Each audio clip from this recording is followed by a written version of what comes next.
discussed about distance and displacement. What is distance and displacement? Displacement means the shortest path covered by a body, and distance means the total path covered by the body. Today we are going to see the difference between the distance and displacement. By this we can understand these two topics in depth. అంటే మీరు ఈ two topics ని మనం difference in form లో చెప్పుకొని ఎలా ఉంటాయి చూద్దామండి. చూడండి, ఫస్ట్ మనకి డిస్టెన్స్ కి వచ్చేసేసరికి డెఫినేషన్ వచ్చేసేసరికి the total path covered by a body from one point to another point.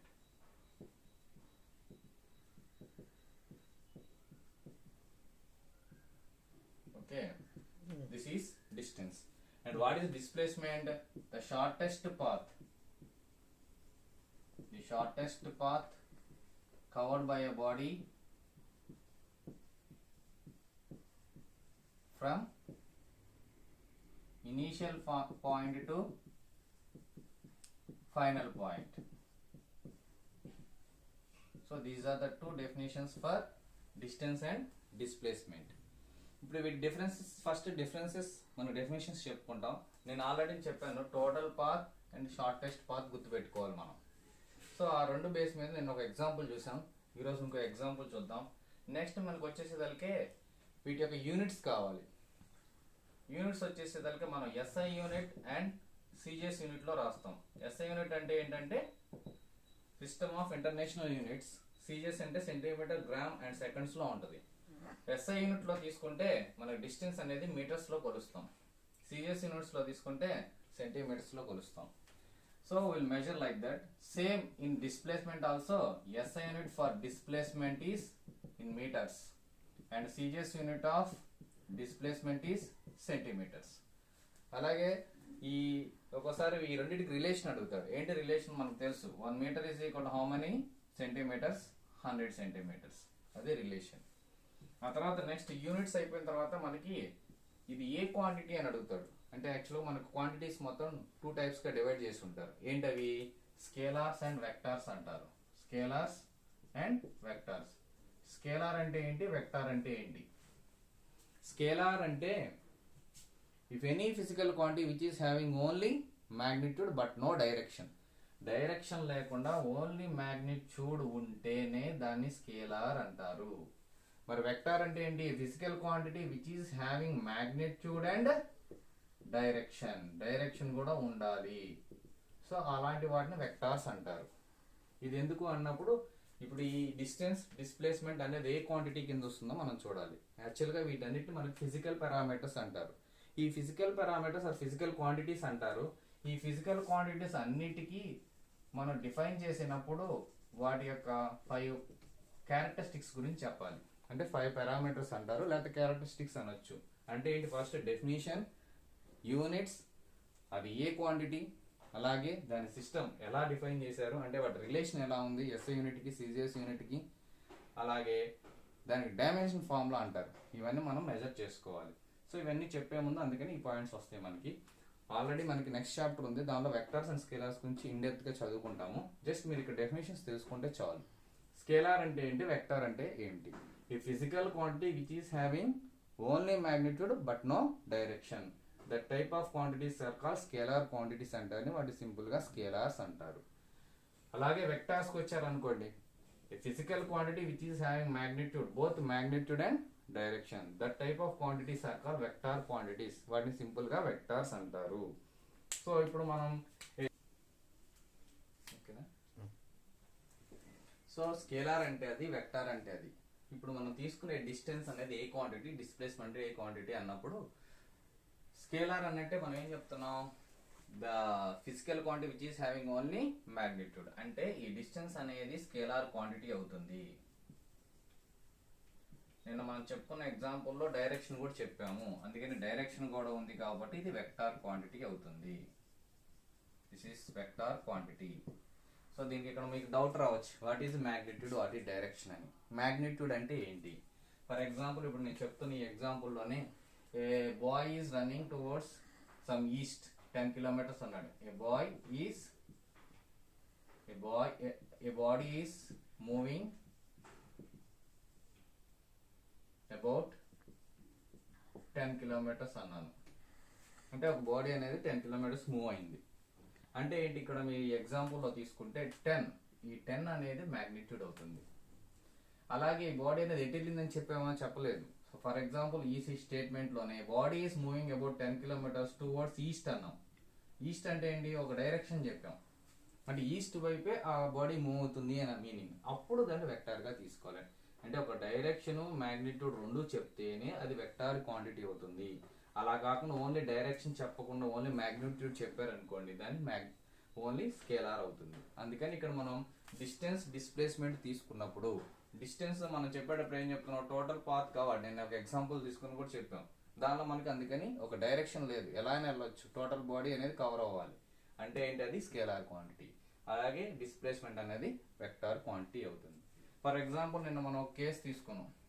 ఒక పర్సన్ ఉన్నాడు, రవి అని అతను. సో స్కూల్ నుంచి లేదా కాలేజ్ నుంచి ఇంటికి వెళ్ళాడు,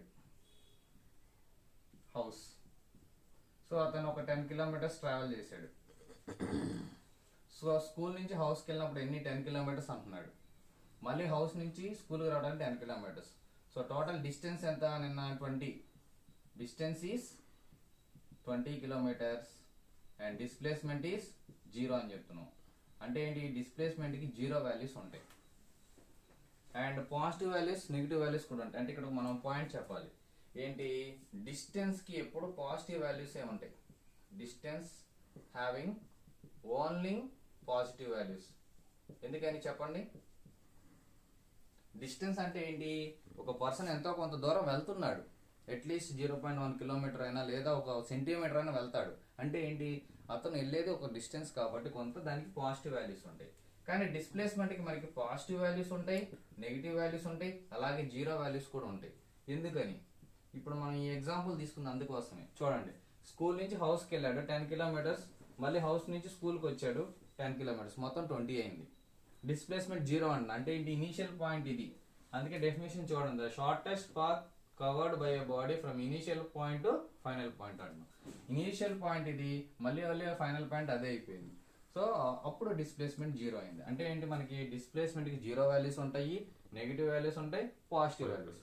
ఫర్ ఎగ్జాంపుల్ నెగిటివ్ వాల్యూస్ ఏంటి చూడండి. ఒక ఎగ్జాంపుల్, సేమ్ ఎగ్జాంపుల్ తీసుకుందాం. రవి అని అతను Ravi started from school and reached home. Again from home to house to school.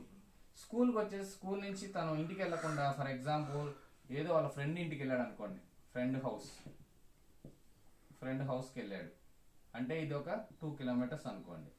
ఇప్పుడు చూడండి, ఈ example what is distance and displacement అన్నప్పుడు, డిస్టెన్స్ అంటే ఏమవుతుంది, స్కూల్ నుంచి హౌస్కి వెళ్ళడానికి 10 kilometers, మళ్ళీ హౌస్ నుంచి స్కూల్కి రావడానికి 10 kilometers, మొత్తం 20. మళ్ళీ స్కూల్ నుంచి ఫ్రెండ్ హౌస్కి వెళ్ళాడు, ఈ ఒక 2 kilometers, మొత్తం 22 kilometers అవుతుంది ఇది ఈ కేసులో. కానీ డిస్ప్లేస్మెంట్ వచ్చేదానికి ఏమవుతుంది, స్కూల్ నుంచి హౌస్కి వెళ్ళాడు, హౌస్ నుంచి స్కూల్కి వచ్చాడు, ఇది వచ్చిన తర్వాత ఇది ఇనీషియల్ పాయింట్, ఫైనల్గా ఎక్కడ ఉన్నాడు, ఫ్రెండ్ హౌస్లో ఉన్నాడు. అంటే ఏంటి, ఫైనల్గా ఈ 2 kilometers అవుతుంది. అంటే 2 kilometers అవుతుంది.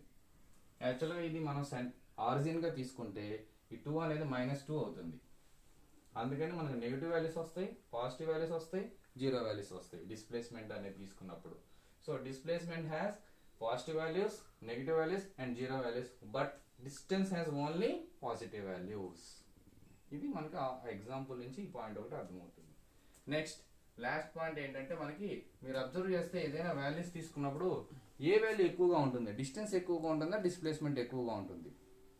అంటే డిస్టెన్స్కి డిస్ప్లేస్మెంట్కి రిలేషన్ రాస్తాము. మీరు ఎన్ని ఎగ్జాంపుల్స్ తీసుకున్నా కానీ డిస్టెన్స్ వాల్యూస్ ఎక్కువగా ఉంటాయి, డిస్ప్లేస్మెంట్ తక్కువ ఉంటుంది. Maybe it maybe 0. అంటే మనం ఏం చెప్పొచ్చు దాన్ని బట్టి, distance is always greater than or equal to displacement అనొచ్చు.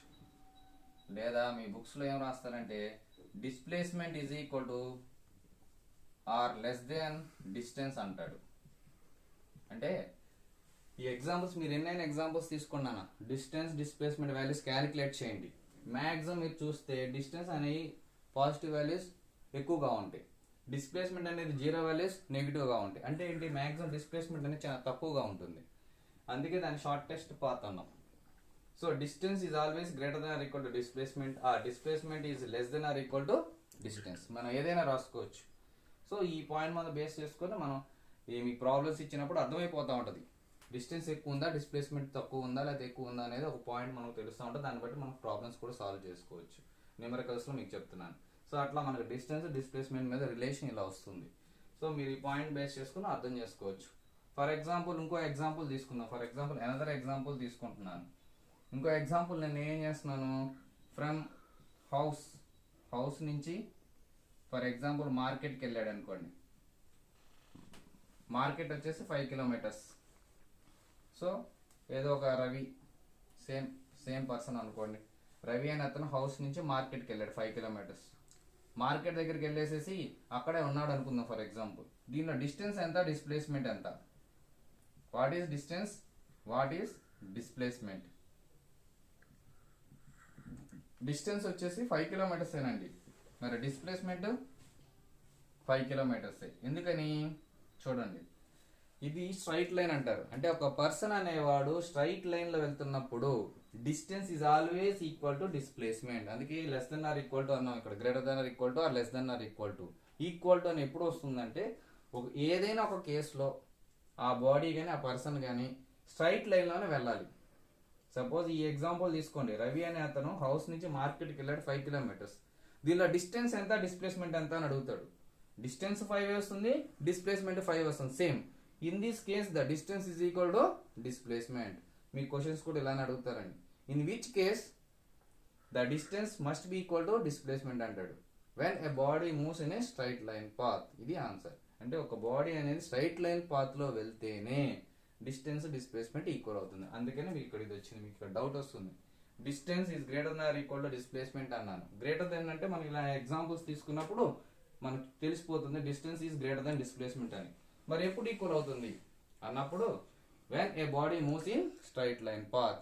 అందుకే మన చాప్టర్ పేరు అదే, motion in a straight line అన్నాం. అంటే స్ట్రైట్ లైన్ లో వెళ్తున్నప్పుడు ఆ బాడీ, ఏదైనా ఒక బాడీ స్ట్రైట్ లైన్ లో వెళ్తున్నప్పుడు distance and displacement are equal. In remaining other cases whatever the case it may be, ఆ అన్ని కేసెస్లో కనుక మీరు చూస్తే distance is greater than displacement అవుతుంది, లేదా displacement is less than distance అవుతుంది. మీరు ఏ కేసు అయినా తీసుకోండి, ఇది కన్ఫామ్. ఓకేనా? ఇది ఇలా మనం ఈ డిఫరెన్సెస్ చూస్తే డిస్టెన్స్కి డిస్ప్లేస్మెంట్కి what is the difference and వాటి యొక్క యూనిట్స్ కానీ వాటి డిస్ప్లే వాల్యూస్ కానీ ఇలా మనం క్యాలిక్యులేట్ చేసుకోవచ్చు. ఓకేనా?